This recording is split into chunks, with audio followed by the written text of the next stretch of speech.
Dua edin, çağırın, cavab verim. En yaxşı fürsət hansıdır? Şaban ayı, mübarək Ramazan ayı. Siz Allah duasına bakın, görün necə ümid verir.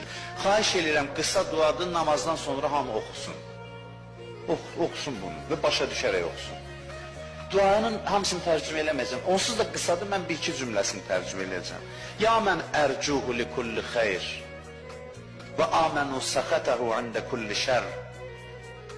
Bu, ya mən ərcuhu li kulli xeyr, yəni ey o Allah ki, bütün xeyirlər ondan gözlənilir mən tərəfindən. Bütün xeyirləri ondan gözləyirəm. Ey o Allah ki, ancaq xeyir intizarındayam. Gözləntim ancaq və ancaq xeyirdir səndən. Və bütün şərlərdən sənə sığınıram. Sənə gəlib sığınanda bütün şərlərdən amanda hiss edirəm özümü. Ey o Allah ki, bütün xeyirlər üçün ona ümidliyəm.